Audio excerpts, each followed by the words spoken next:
We are done with another week, and yet we're still somewhat at the same place we have been week after week. And I trust in so many ways that your life is moving forward spiritually. I trust your family's doing well. I've been hearing great things about what God is doing. I trust in each area that the Lord is protecting and working. But the thing I want to talk about today is the reality of what brings the deepest encouragement. Now, this challenge is going to seem a bit discouraging at the beginning, but I wanted to get down to the core of what will lift you up. I look at the life of King Solomon. We just finished that a few days ago in our Bible reading, if you're with us on the Bible reading for the church.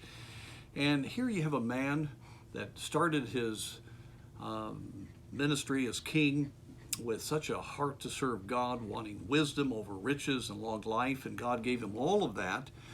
He had just this heart to glorify God, built the temple, called upon God to fill the temple with the Shekinah glory, and God did it, and preached tremendous messages to the people. And for several years, for several decades, God's people rejoiced as the kingdom of Israel spread to the full extent just about of what God had promised would happen when they went into the land. And so Solomon had a tremendous reign.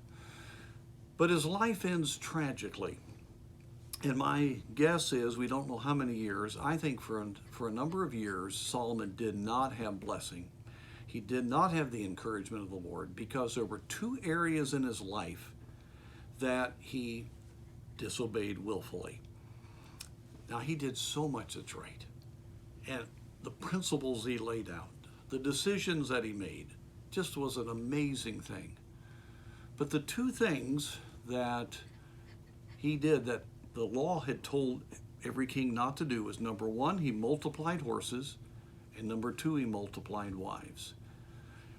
We find in chapter 10 of 1 Kings that as we look at all of his riches, that he gathered together chariots and horsemen. He had thousands of horses, and he did exactly opposite of what God had said. He was depending upon this for his defense.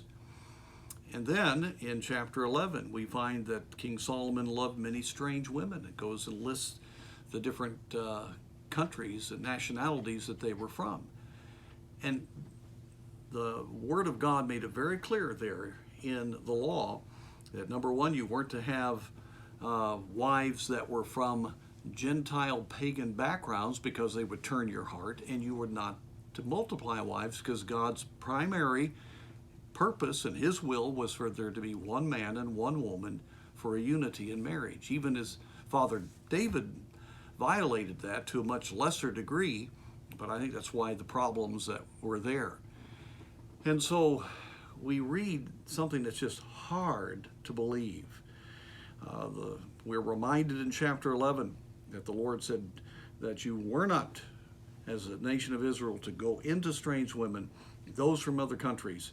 And then it says, for surely they will turn away your heart after their gods. Solomon clave unto these in love. And then you go on, and his heart was not perfect with the Lord his God, as was the heart of David his father. Now, that's a tragic thing. And simply, I want to say is, you can be doing a lot of things right now right, and there's areas of growth in your life, and you're encouraged, but you still find yourself riding a roller coaster. You can't seem to get free in your soul. There may be one or two things you just haven't been willing to deal with. You're not careful with technology, and you know it. Wrong entertainment, wrong viewing. There are coping mechanisms that you have that are habits that God does not want you to have. There are some things in your relationship that is hurtful, and you need to confess that and get that right and see God change that. There may be other aspects of your life, such as you need to be part of winning people to Christ and discipling them, but because of fear and defeat, you have just basically said, no, in your heart, I'm not going to do that. Or you may even be letting distractions keep you from a really solid time with God every day, or it could be something else. Now, overall, your life is doing pretty well, but there's these areas that you've just not said yes to God about.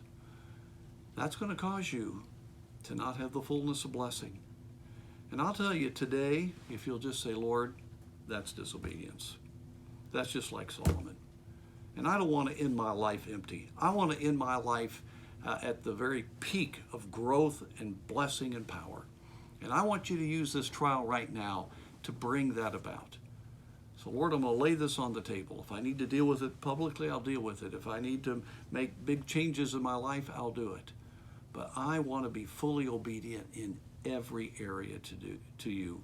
My life a living sacrifice. And I'll tell you what, if you'll do that today, you will be encouraged.